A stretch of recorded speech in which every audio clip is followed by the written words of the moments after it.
और बीजेपी ने हमेशा की तरह पुरानी बात को कहा कि हैदराबाद का नाम बदल कर भाग्यनगर कर देंगे, मगर किशन रेड्डी उससे आगे जाकर ये कहते हैं ये हैदर कौन है, ये हैदर कहां से आया, ये कैसे नाम रखते हैं। हम किशन रेड्डी को बताना चाह रहे हैं कि हैदराबाद का नाम हजरत अली हैदर कर्रार के नाम पर रखा गया है और किशन रेड्डी को कोई अख्तियार नहीं है कि हम तमाम की दिल आज़ारी करें और ये बोलें कि हैदर कौन है। हम किशन रेड्डी को बताना चाह रहे हैं कि हैदर कर्रार हजरत अली रज़ी अल्लाह ताला अन्हो का नाम है और किशन रेड्डी को यही बताना ज़रूरी समझते हैं कि हैदर कर्रार इल्म का दरवाज़ा है। हैदर कर्रार शहजादी जन्नत के शौहर हैं। हैदर कर्रार शहजादी जन्नत के वालिद हैं और हैदर कर्रार ने इमाम हुसैन और इमाम हसन को सिखाया था, ये तरबियत दी कि कभी भी बातिल ताकतों के आगे समझौता नहीं करना। ये वही हैदर कर्रार है किशन रेड्डी जिन्होंने खैबर के किले के दरवाजे को उखाड़ कर फेंक दिया था। ये वही हैदर कर्रार है किशन रेड्डी जिस किसी को दुनिया में विलायत मिली उसको हैदर कर्रार से निस्बत थी तो उसको विलायत मिलती है। तो बड़ी अफसोसनाक बड़ी तकलीफ इस बात की है कि बीजेपी मुस्लिम नफरत में इतना आगे बढ़ जाती है कि इस तरह के बयानात देकर हम तमाम की दिल आज़ारी करती है। हैदराबाद का नाम बदल देंगे, नाम रखेंगे भाग्यनगर। अरे कौन सी किताब में भाग्यनगर लिखा बताओ हमको। तारीख के कौन सी किताब में अगर आप पढ़े लिखे तो बताओ हमको जो नाम आप लिखा हुआ है। कहीं पर भी किसी किताब में नहीं लिखा हुआ है भाग्यनगर, मगर सिर्फ नफरत की सियासत बीजेपी करती है और नफरत के नाम पर बीजेपी वोट हासिल करना चाहती है। दिखाने के लिए कुछ नहीं है तो नफरत करेंगे और इससे दिल आज़ार बयानात देंगे। तो हम किशन रेड्डी के बीजेपी के इस बयान की मजम्मत करते हैं और इस बात का डिमांड करते हैं कि किशन रेड्डी अपने उस जुमले को वापस ले जिसमें कह रहे हैं कि नाउज़ुबिल्लाह हैदर कौन है। ये हैदराबाद का नाम हैदर कर्रार के नाम पर रखा गया है और इंशाअल्लाह ताला सुबह क़यामत तक इस शहर का नाम हैदराबाद था, है और रहेगा इंशाअल्लाह ताला। मेरे अजीज दोस्तों और बुजुर्गों, दूसरी बात मैं आपको बताना जरूरी समझता हूं कि हल्क़े असम्बली नामपल्ली में बीजेपी एक साजिश रचा रही है और बीजेपी की कोशिश ये है कि हल्क़े असम्बली नामपल्ली में मजलिस इत्तेहादुल मुस्लिमीन की कामयाबी को रोका जाए। बीजेपी और बीजेपी के तमाम आरएसएस ये तमाम एक साथ पूरी कोशिश कर रहे हैं। मेरी आप तमाम से दरख्वास्त है कि जब मजलिस का मुखालिफ, मजलिस का दुश्मन मुत्तहिद हो रहा है तो ये बहुत ज़रूरी और लाजमी हम पर है कि हम भी अपने इत्तेहाद को और मजबूत करें।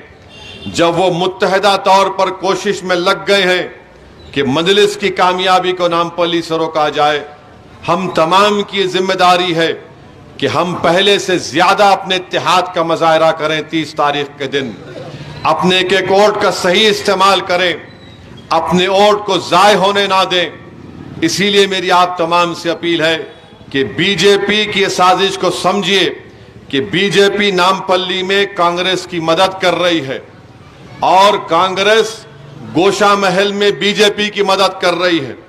वहां पर एक कमजोर उम्मीदवार को उतार दिया है। क्या राहुल गांधी गए गोशा महल को? नहीं गए। वैसे ही एक साजिश बीजेपी और कांग्रेस मिलकर कर रही है अंबरपेट में, और वहां पर अंबरपेट में कोशिश ये की जा रही है कि वहां पर कांग्रेस को जिताया जाए। ऐसे ही कोशिश एक निजामाबाद के शहर के असेंबली हल्के में की जा रही है। वहां पर कांग्रेस ये कोशिश कर रही है कि निजामाबाद में बीजेपी जीत जाए। निर्मल में कांग्रेस ये कोशिश कर रही है कि बीजेपी जीत जाए। करीमनगर में कांग्रेस ये कोशिश कर रही है कि बीजेपी जीत जाए। आदिलाबाद टाउन में कांग्रेस ये कोशिश कर रही है कि बीजेपी जीत जाए। आप देखना जब नतीजे आएंगे वोटों का तनासुब आप देख लेना, उसके बाद आपको याद आएगा अरे हमको असदुद्दीन ओवैसी ने यह बात कही थी, मगर कहीं उस वक्त तक देर ना हो जाए। इसीलिए मेरी आपसे गुजारिश है कि इख्तलाफ आपको रह सकता है मुझसे, आपको इख्तलाफ रह सकता है कि हमारे पास ये मोरी का काम नहीं हुआ, मगर याद रखिए सीमेंट रोड और मोरी का काम मुकम्मल हो सकता है इंशाअल्लाह ताला। इलेक्शन के बाद उसकी जिम्मेदारी मैं ले रहा हूं, मगर अगर हमारा इत्तेहाद कमजोर होगा, अगर हमारे वोट जाए होंगे, तो इसका फायदा बीजेपी आरएसएस को होगा। तो इसीलिए मेरी आप तमाम लोगों से अदबन गुजारिश ये है कि आप 30 नवंबर के दिन एक सीसा पिलाई हुई दीवार की तरह मुत्तहिद होकर आप मजलिस इत्तेहादुल मुस्लिमीन के हक में अपने वोट का इस्तेमाल करिए। और कांग्रेस के लीडर हैं राहुल गांधी, जो इल्जाम लगाते हैं कि मजलिस इत्तेहादुल मुस्लिमीन पैसे लेकर इलेक्शन लड़ती है। राहुल गांधी का फर्स्ट फ्लोर खाली रहता है हमेशा, वो हमेशा फर्स्ट फ्लोर में कुछ नहीं रहता उनके, जो दिल में आया बके जाते हैं। हम राहुल गांधी को यह सवाल करना चाह रहे हैं कि औरंगाबाद की पार्लियामेंट की सीट 19 साल से शिवसेना जीत रही थी, कई 19 साल से कांग्रेस ने कोशिश किया हराने की, नहीं हराए। जब मजलिस इत्तेहादुल मुस्लिमीन की तरफ से इम्तियाज जलील साहब उम्मीदवार बने, तो मैं सलाम करता हूं औरंगाबाद की उस अवाम को, चाहे हिंदू हो, मुसलमान हो, दलित हो, बैकवर्ड क्लास हो, सबने इम्तियाज जलील साहब को 19 साल के शिवसेना के एमपी के आगे कामयाब किया और उनको अपना मेंबर ऑफ पार्लियामेंट मुंतखब किया। बताओ राहुल गांधी आप क्यों नहीं हरा पाए? राहुल गांधी इल्जाम लगा दिए। अच्छा आप बताइए कि क्या राहुल गांधी की जबान से आपने कभी CAA के खिलाफ की कोई तकरीर सुनी? NPR NRC के ताल्लुक से आपने राहुल गांधी की कोई तकरीर सुनी? नहीं सुनी आपने और हमने। पार्लियामेंट में नहीं बोले, बैठे रहे। क्यों नहीं बोले? इसलिए कि असल उनका हिंदुत्व का चेहरा जाहिर ना हो जाए। फिर कश्मीर, जो हिंदुस्तान की एक वाहिद रियासत थी जहां पर मुस्लिम अकलियत आबादी में ज्यादा थी, एक रियासत में 370 को हटाया गया, गैर कानूनी तरीके से 370 को हटाया गया। राहुल गांधी अपनी जबान से आज तक आर्टिकल 370 के बारे में नहीं बोलते। क्यों नहीं बोलते? क्योंकि उनका असली एजेंडा सामने आ जाएगा। ट्रिपल तलाक का कानून है, 3-3 मर्तबा पार्लियामेंट में लाया गया, एक मर्तबा राहुल गांधी ना पार्लियामेंट के अंदर ना पार्लियामेंट के बाहर कोई बयान देते हैं। क्यों नहीं देते? क्योंकि उनका असली हिंदुत्व का चेहरा सामने आ जाएगा। एनकाउंटर होता है बच्चों का, गोलियां चलाई जाती हैं, मॉब लिंचिंग होता है, कभी तो बोलो। नहीं बोलेंगे। क्यों नहीं बोलेंगे? डर है कि उनका वोट ना मिले। फिर राजस्थान में बीजेपी की सरकार है, जुनैद और नसीर को घाटमीका के मुकाम से किडनैप करके गांव रक्षक ले जाकर हरियाणा में जला देते हैं। राहुल गांधी ना बोलते हैं, अरे उनके घर को जाना दूर की बात, एक लफ्ज नहीं बोलते। ये इनका असली चेहरा है। मैं चैलेंज कर रहा हूं राहुल गांधी को, बोलो ट्रिपल तलाक पर, बोलो 370 पर, बोलो एनकाउंटर और मॉब लिंचिंग पर बोलो। इलाहाबाद में 2 कैदी हैं, जिसमें एक साबिका रुकने पार्लियामान भी है, कैदी हैं। कोर्ट ने उनको मुजरिम करार दिया, कोर्ट की कस्टडी में, हाथों में हथकड़ी है, गोली मार दिया जाता है दोनों को। क्या राहुल गांधी बोले? कोई आपने तकरीर सुनी उनकी? और इल्जाम किस पे लगता है? असदुद्दीन ओवैसी पर। यानी हर मसले पर हम बोलना, ट्रिपल तलाक पर हम बोलना, 370 के खिलाफ हम बोलना, CAA के कानून को 306 मोदी के एमपी के सामने हम फाड़ना, हमारा वजूद खतरे में आना, मेरी बेटी का हिजाब खतरा बनता है, हलाल गोश्त की दुकान खतरा बनता है, कुछ नहीं बोलेंगे। कर्नाटका में रिजर्वेशन निकाल दिया गया, बीजेपी ने निकाला, 6 महीने हो गए कर्नाटका में कांग्रेस की हुकूमत बन के, रिजर्वेशन पे नहीं बोलते। क्यों नहीं बोलते? आप बोलिए ना। असदुद्दीन ओवैसी पर बड़े बड़े इल्जामात लगाते हैं। कि असदुद्दीन ओवैसी ने यह कर दिया, असदुद्दीन ओवैसी ने वो कर दिया।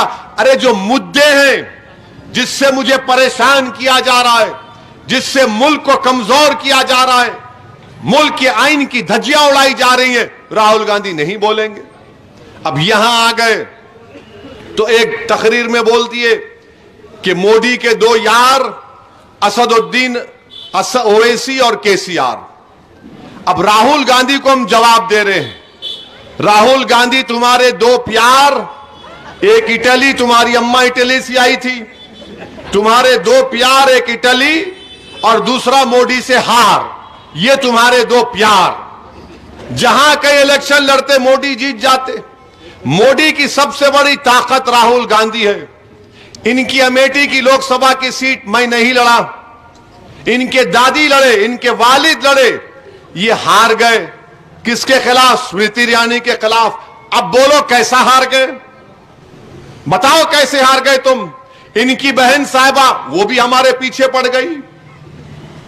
401 उत्तर प्रदेश के असेंबली सीट लड़े ये लोग, एक जीते, 250 बीजेपी जीती मगर असदुद्दीन ओवैसी पर इल्जाम। 401 सीट लड़े उत्तर प्रदेश में, एक असेंबली का सीट जीते मगर ओवैसी पर इल्जाम। 2019 का लोकसभा का इलेक्शन सिकंदराबाद में हल्का आता है, पार्लियामेंट हल्का, ये इलाका सिकंदराबाद में आता है। आपने बीजेपी को वोट दिया? जो नहीं दिया हाथ उठाओ, शर्माओ मत, डरो मत। नहीं दिए, नहीं दिए ना। अब सौरेख सुनो, मंजलिस का उम्मीदवार था? नहीं था तो हाथ उठाओ। कौन जीते यहां से? कैसा जीते? ने कैसा जीते? हम तो नहीं थे ना। मैं आके आपको कान में आयतल कुर्सी पढ़ के फूका भी नहीं। अब कैसा जीते? अरे भाई यही तो बता रहा हूं, ये कांग्रेस है।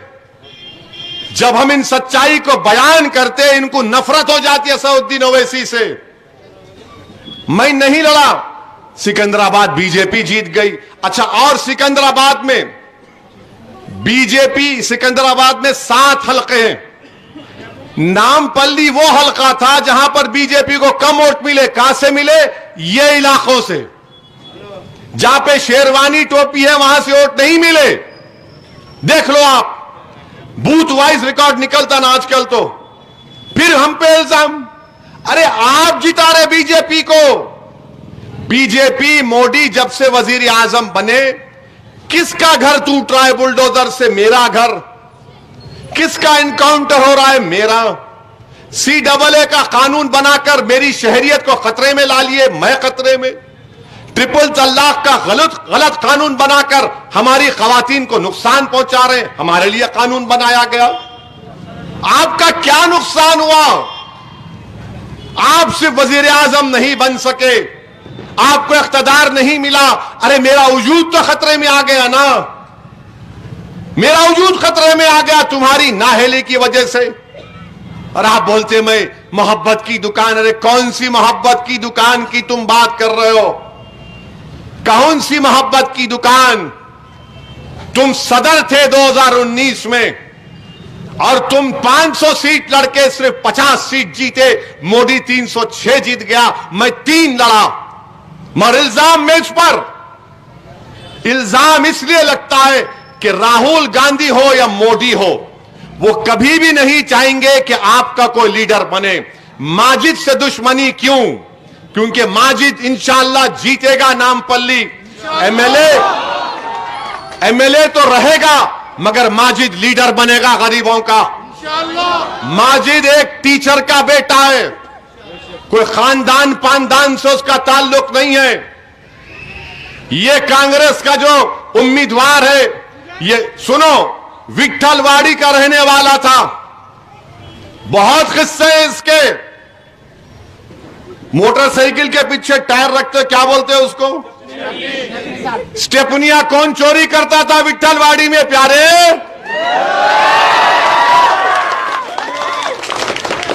नहीं मालूम मेरे को, शिजरा बयान कर दूंगा पूरा। मगर वक्त है उसके लिए। आज इतनी चुमटी काफी है।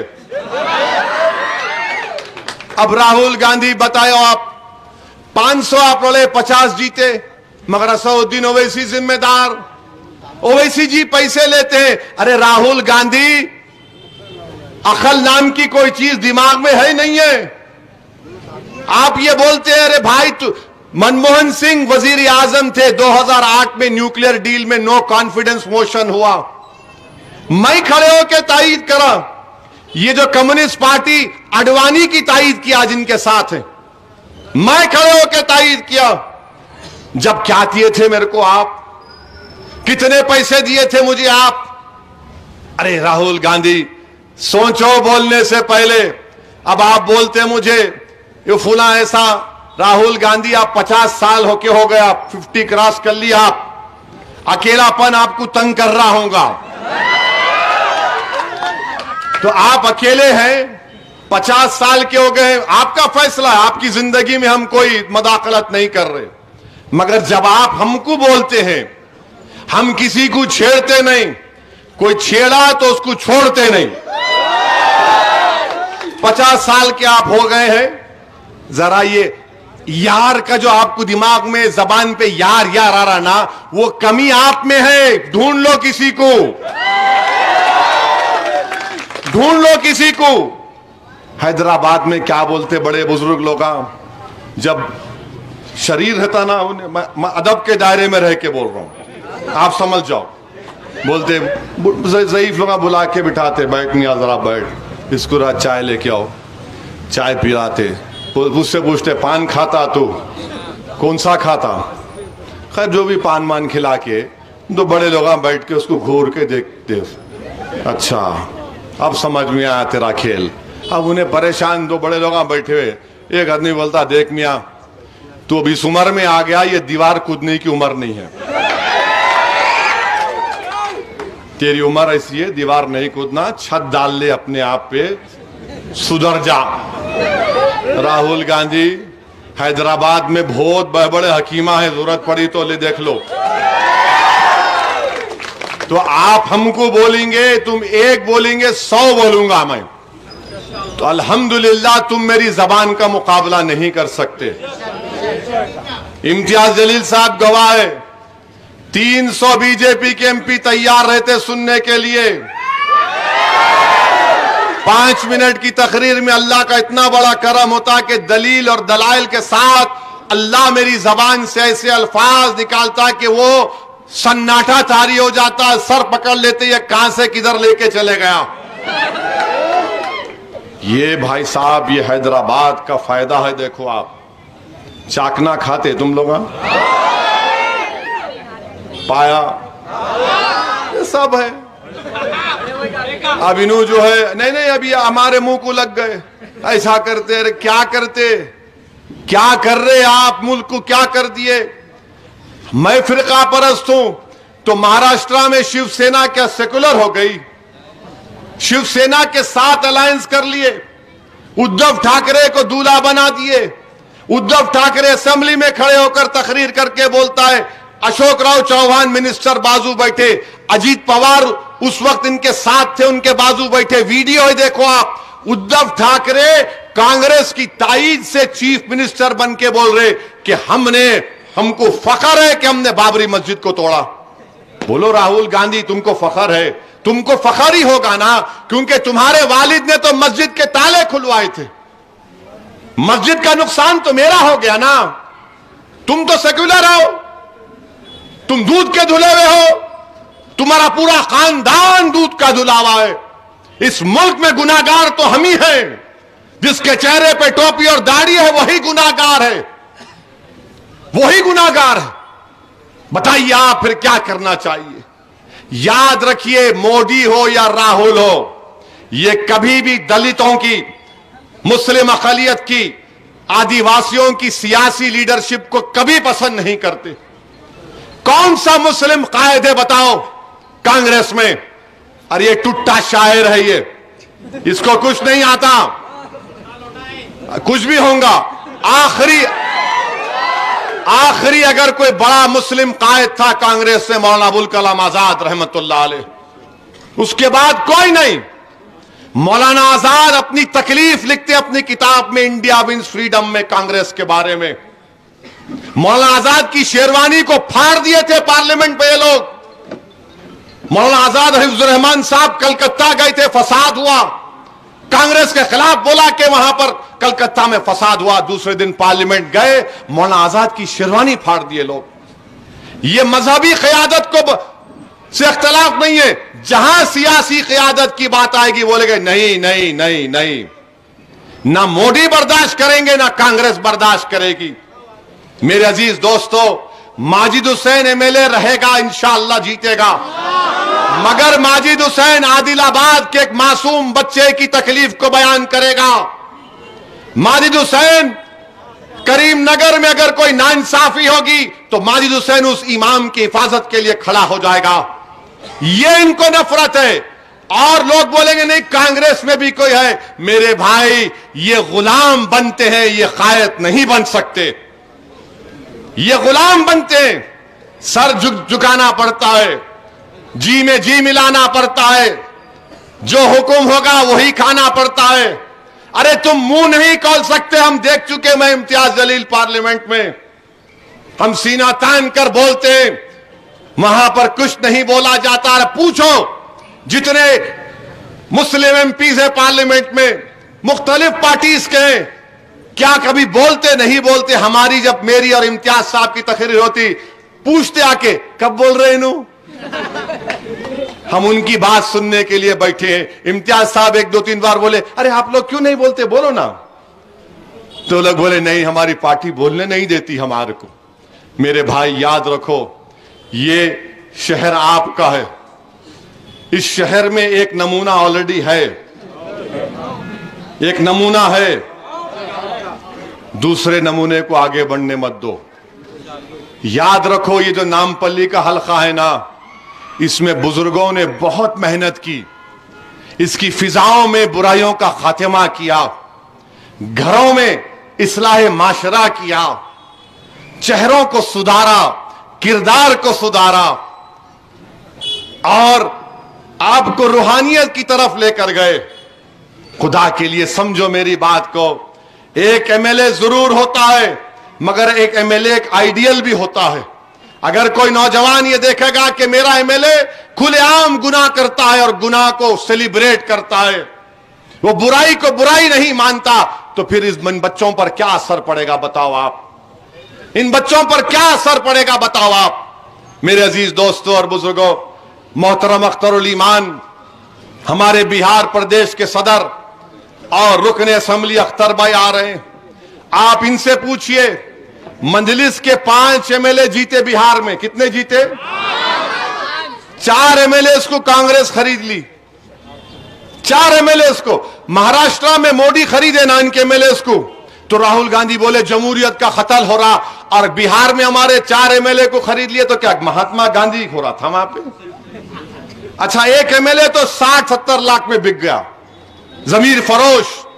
अच्छा, 60-70 लाख में बिक कर यहां से जो जुबली हिल का कांग्रेस का कैंडिडेट है, उसको बोला मैं दुबई में होटल खोल रहा हूं, आप दुबई में चल के इनाग्रेट करिए। तो जुबली हिल के कांग्रेस के कैंडिडेट बोले मुझे फर्स्ट क्लास का टिकट चाहिए। खैर, ये दुबई की होटल में बिरयानी बेच रहे, और दुकान पे क्या नाम है मालूम है आपको? हैदराबाद की बिरयानी। और हैदराबाद में बोलते कि मामू की दुकान पे नाना की फातिहा हो गई। अरे मेरे नाम पर, मंजलिस के नाम पर तुमको इज्जत मिली और कांग्रेस ने तुमको खरीद लिया। जब कुछ नहीं होता, बताने का मकसद क्या है कि आपकी सियासी क़यादत को ये लोग हरगिज बर्दाश्त नहीं करते।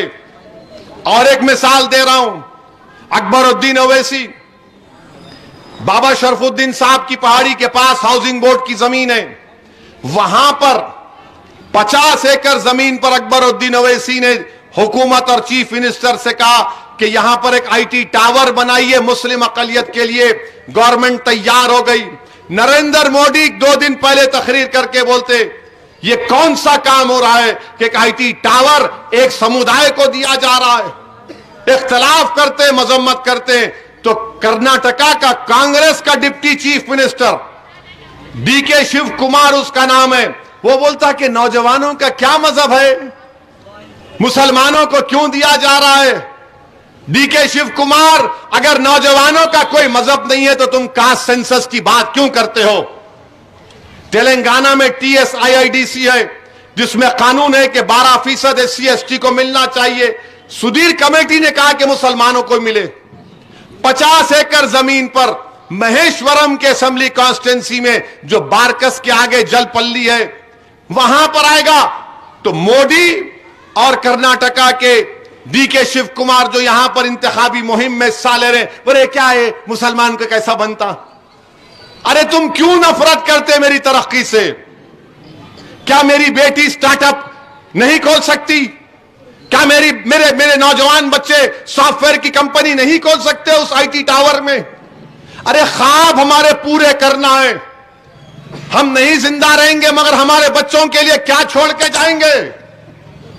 कुछ तो ख्वाब उनको दो, उनके ख्वाब को पूरा करो। तो नहीं, IT टावर नहीं खोल सकते, ये कांग्रेस की मिसाल। और फिर आप देखते कि लोग बोल रहे नहीं कांग्रेस वो बोल रही है बोल रही। मेरे भाई नरेंद्र मोदी भी 2014 में बोले थे आप तमाम को 15 लाख आ जाएंगे भाइयों बहनों।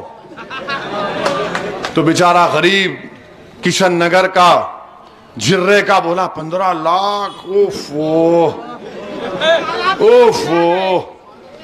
फौरन उन्होंने जीत गए, बोले जनधन अकाउंट खोलो ने बोला अब तो आ रहे। जनधन अकाउंट खुल गया। 1 साल 2 साल उन्होंने बोल रहे आ रहे अब डालता हूं जब डालता हूं। बेचारा भारत का गरीब एक आस में 5 साल निकाल दिया। समझा कि 2019 के लोकसभा के चुनाव से पहले मित्रों 15 लाख डालेंगे। तो अचानक मालूम हुआ मोदी ने कह दिया मैं चौकीदार। अब 15 लाख कहां थे, चौकीदार कहां देता 15 लाख। तो मेरे भाई ये गरीबों से इस्तेसाल किया जा रहा है, ये गरीबों को धोखा दिया जा रहा है। अरे गारंटी है तो इत्तेहाद की गारंटी दे सकते हैं। तुम इत्तेहाद को मजबूत करो, हर चीज की गारंटी तुमको मिलेगी। मंजलिस को आपने मजबूत किया। जितने गवर्नमेंट के स्कीमें थी मंजलिस ने उन तमाम को पूरा करवाया। मिसाल के तौर पर नामपल्ली में आपके लिए अर्ज कर रहा हूं ताकि आपको मालूम हो जाए कि नामपल्ली में मजलिस की नुमाइंदगी पर जो गवर्नमेंट की स्कीमों से आपको फायदा पहुंचा, ये मैं आपके सामने रख देता हूं ताकि आपको मालूम हो जाए। हां, डबल बेडरूम नामपल्ली में 1760 लोगों को डबल बेडरूम मिला। नहीं थाली न मत मारो, और लोगों को मिलना है, हम दिलाएंगे इंशाअल्लाह। गरीब को उसका हक मिलना है। कितने पैसों से खर्चा हुए 150 करोड़ रुपए ये मजलिस ने किया, गवर्नमेंट की स्कीम थी। फिर आप आ जाइए, ये बोलते कांग्रेस वाले इन हिंदुओं के खिलाफ है। अरे दीवाने, हम कभी किसी मजहब के खिलाफ नहीं थे। मजलिस ने क्या किया, हमारे हिंदू भाइयों की शादी, बेटियों की कल्याण लक्ष्मी 1180 लोग बहन, हमारी हिंदू बहन बेटियों की शादी के कल्याण लक्ष्मी के चेक दिलाए। कितने दिलाए? 10 करोड़ 65 लाख। हमारे बैकवर्ड क्लास के भाई BC बंधु में 300 लोगों को लोन दिलाए। कितने पैसे मिले? 3 करोड़। दलित भाई 100 हैं, 100 घरों को 10-10 लाख रुपए मिले। गवर्नमेंट की स्कीम है, 10 करोड़ रुपए उनको मिले। फिर आप आ जाइए और एक नामपल्ली में, हां अब आ जाइए, बोलते हैं खाली जज्बात की तकरीर करते, मुसलमानों का वोट लेके भाग जाते। अरे भाई साहब 65 साल गुजर गए हमको। यहां पर दारुस्सलाम हमने हासिल किया, Deccan medical college, engineering college, MBA MCA, school of architecture, ये पूरा अवाम का है, मेरा नहीं है। अब हमने क्या किया, नामपल्ली में गरीब मुसलमानों की तालीम के लिए टिमरिस से 2 रेजिडेंशियल स्कूल खुलवाए। उसमें 1502 बच्चे पढ़ रहे हैं।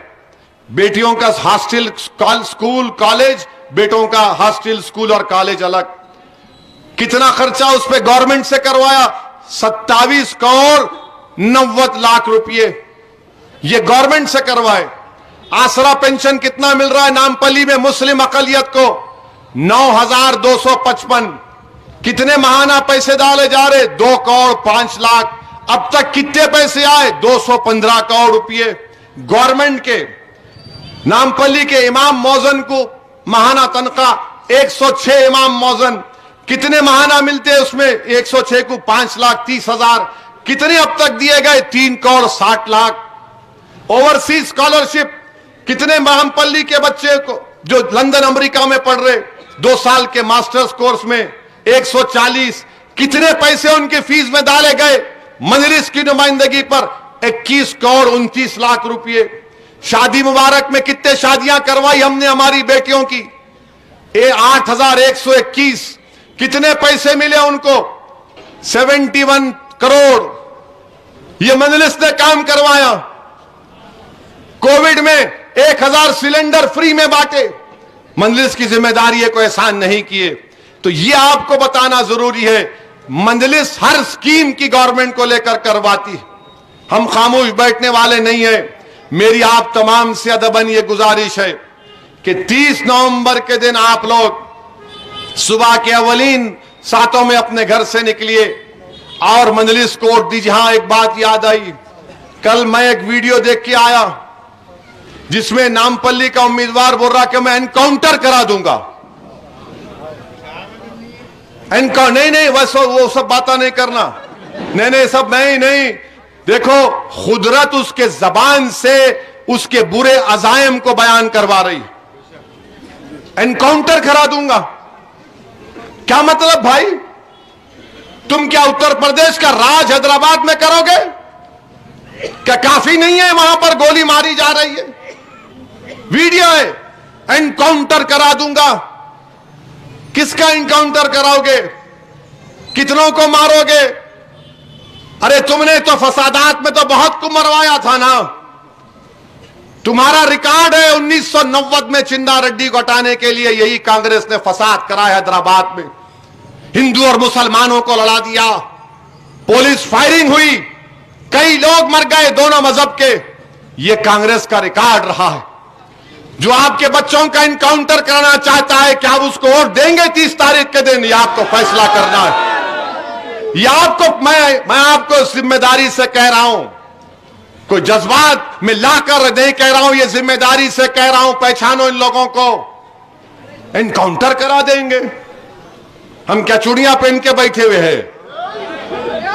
मेरी गाड़ी पर 6 गोलियां चली। प्यारे बोल, कब मारता गोली? मैं आता हूं। गोली चलाएंगे, एनकाउंटर कराएंगे। अरे अभी कुछ हुआ नहीं, मगर अजायम सामने आ रहे हैं। अभी भी आपके पास, मैं इसीलिए कह रहा हूं वोट को जाय होने मत दो खुदा के लिए। आपको मुझसे इख्तलाफ है ना, मैं बड़ा नहीं हूं। मैं फिरका परस्ती, ये तमाम चैलेंजेस से मैं इतना बड़ा नहीं हूं, मगर ये जो खतरा हमारे सामने, उसका मुकाबला करो, इसको खतरे को टालो। याद रखो, एक बार अगर नफरत का बीज बो दिया जाएगा तो बरसों लगेंगे उस नफरत को खत्म करने के लिए। 9.5 साल में हैदराबाद में फसाद नहीं हुआ, फायरिंग नहीं हुई। यह मजलिस इत्तेहादुल मुस्लिमीन का छोटा मोटा कारनामा है। हम जानते हैं इन जालिमों को, इन फिरका परस्तों को हम जानते हैं कि कैसे इनसे सियासी तदबीर के जरिए इनको इनके नापाक अजायम में इनके बढ़ते हुए कदमों को रोक दिया जाए। मेरे अजीज दोस्तों और बुजुर्गों, मेरी आप तमाम से अपील है कि 30 नवंबर के दिन मजलिस को कामयाब करिए। सिर्फ इनफरादियत को मत देखिए, अपनी जमात के वोट का इस्तेमाल करिए। जमात के हक में पतंग के निशान पर बटन दबाइए और मेरे साथ नारा लगाइए, ताकि आरएसएस को मालूम हो जाए, हैदराबाद जिंदाबाद, हैदराबाद जिंदाबाद, हैदराबाद जिंदाबाद, आरएसएस मुर्दाबाद। अस्सलाम वालेकुम। जरा जज्बात में आके भूल नहीं जाना। 30